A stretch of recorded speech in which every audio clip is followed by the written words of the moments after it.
technology that one should learn because it is going to change every industry as we know it. A lot of people actually think about NFTs as art, but there are two key properties that they miss when they think about NFTs. One is for the first time you have the ability to have an authenticated digital asset, and two, it's actually a mini computer, so you can program business logic into that, and that is going to change healthcare, real estate tech, financial services, and a lot of industries.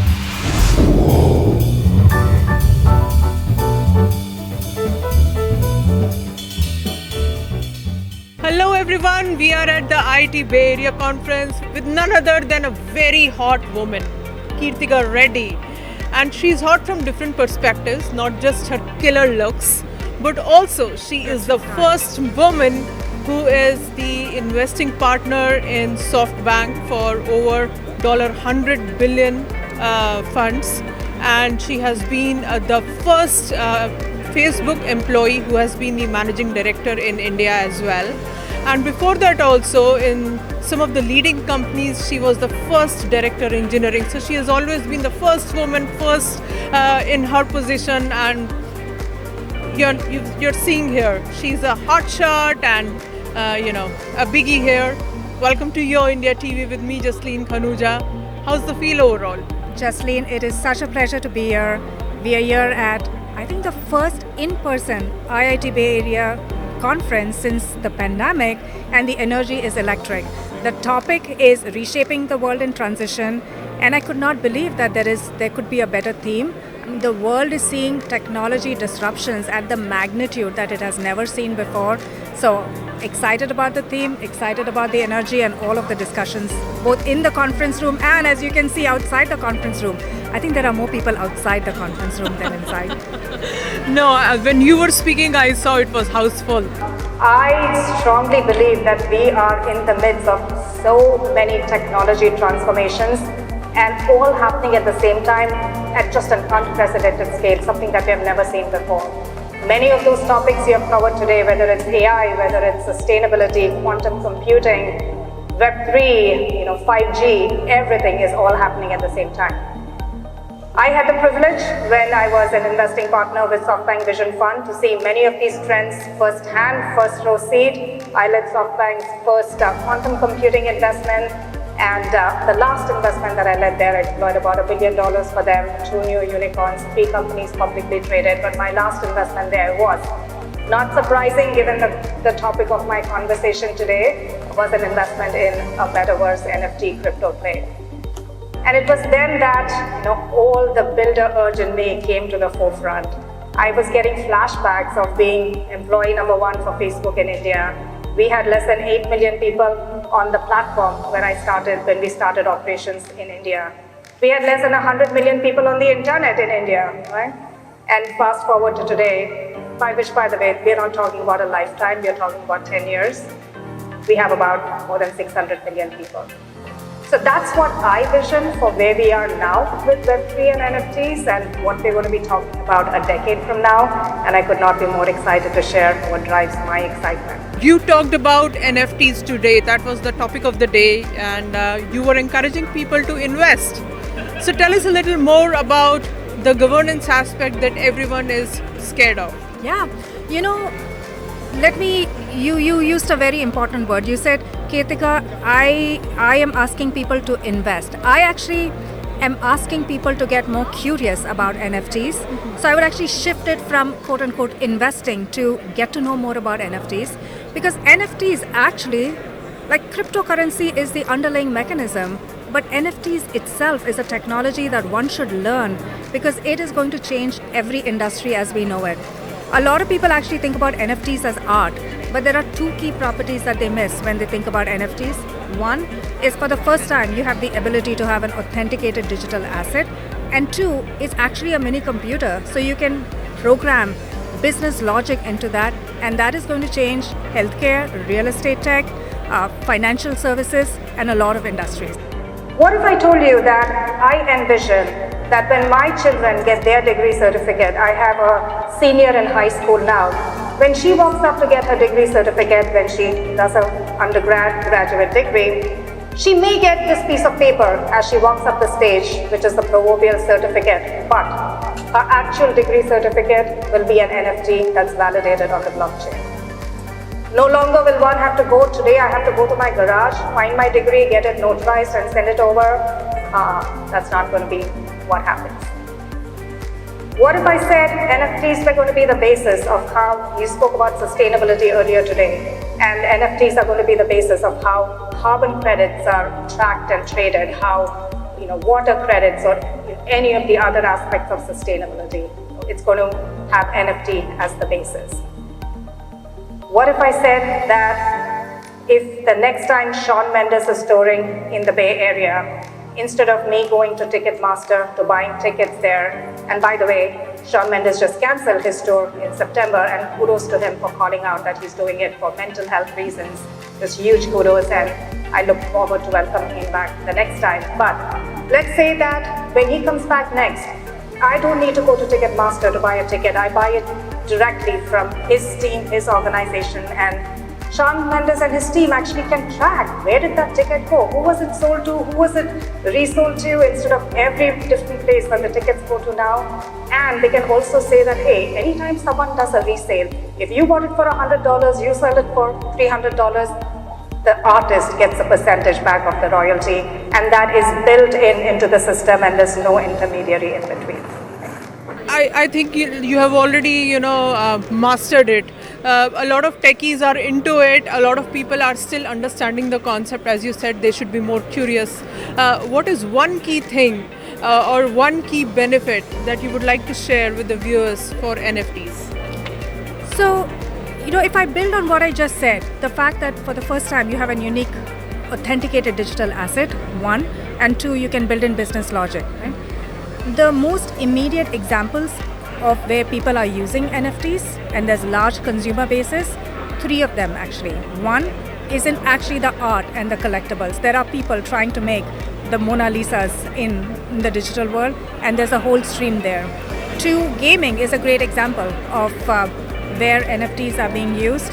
And three, there's a whole slew of creators, influencers, brands who are looking to NFTs to help their fans with expressing themselves in places like the metaverse through the NFT, just translate, Jasleen, what people are doing in the physical world. If you think about someone in the metaverse, like if you care about how is it that you present yourself in the physical world, you care about how is it that you present yourself in the digital world, and you are going to spend for your accessories and all of the likes, right? So those are some big use cases where people are using NFTs for today. The whole infrastructure is still being built. There's cost, there's complexity, but it reminds me of my early days of Facebook in India, when we had 2G networks. We had less than 100 million people on the internet, and fast forward a decade, look at where we are. That's the feeling and the tingle that I get when I think about Web3 and NFTs today. And we're going to see a lot of innovation, and you're going to be either a builder or a user of NFTs. They used to go by influencers before. These days, the right term is creators. But think about influencers, creators, and brand more broadly. There are 150 million creators across the globe, 3 billion plus fans. And when I say creator, let's take a particular archetype. How many of you might have known Nas Daily, who does travel videos? I see some hands, okay? So he has 50 million fans across the globe. And by the way, he was here for NFT NYC a month ago. I walked with him to Saravana Bhavan. In that 20 minutes, he's a fan, we have pictures there.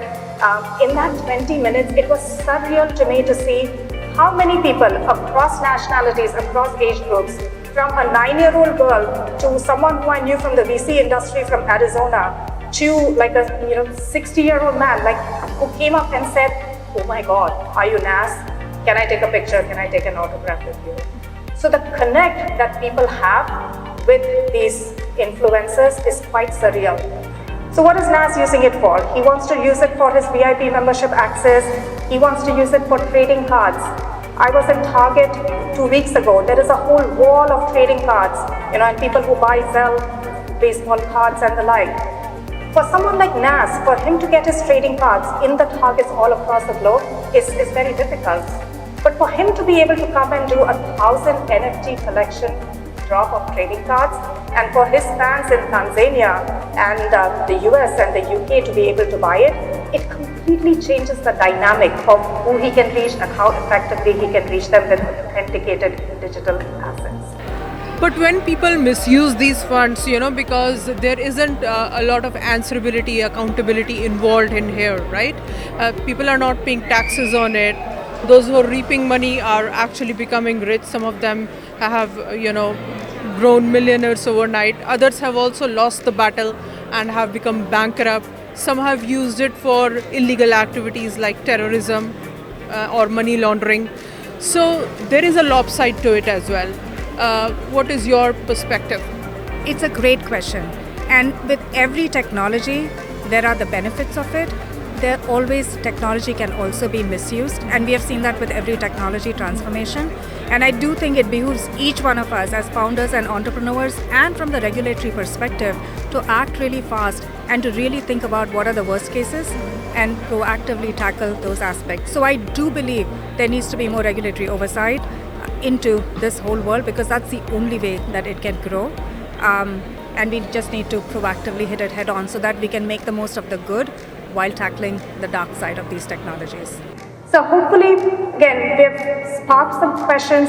I will highlight that it's early, complex, expensive, as we spoke about. There's a whole new terminology around wallets, discovery, fakes. There are 2 NFTs here that look very similar. I actually am the owner of both of them because I was first duped into buying something, and then I said, oh my God, this is not the real one. So there's a lot of that you have to discover.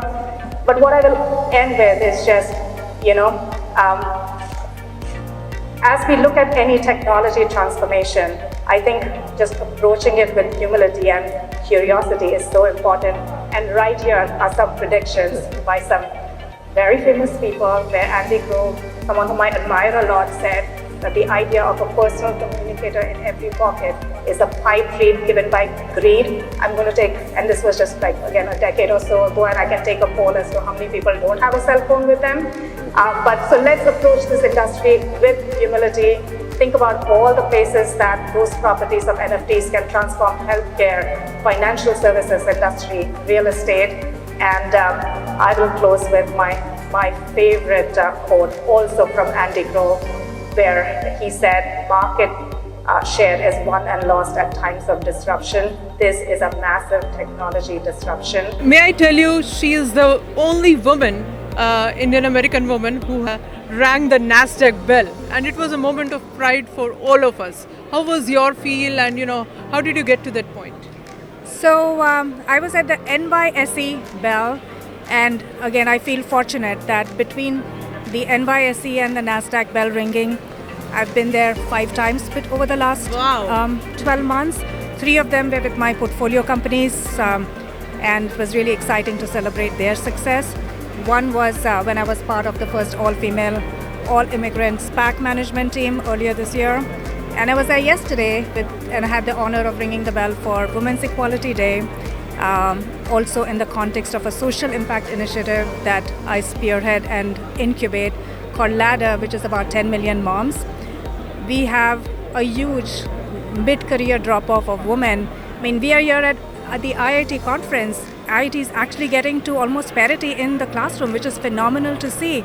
But then as you see these amazing women come into the workforce, you see like this steep mid-career drop-off because typically of maternity needs or other caregiving needs. So I made it, in addition to building my Web3 NFT company, I made it part of my life's mission to help stem that issue. And we have a social impact initiative called Ladder, stepping up the careers of 10 million moms, and was very, very excited to spotlight the cause, the need, and the change that we need to make in society to prevent that drop-off, so that if we don't prevent that drop-off, we'll never have 50-50 at the C level, and that's where we need to get to, Jasleen. Awesome. That's much appreciable. So coming to SoftBank, you've made a big investment. You're a venture capitalist. So tell us about some background into this investing. Why did you choose to invest such a heavy amount in this company? So SoftBank is a technology fund. It has over $130 billion that it deploys in different companies. and it has deployed in companies like the household names, like the Ubers, the WeWorks of the world. The key thesis is that AI and data is transforming every industry as we know it.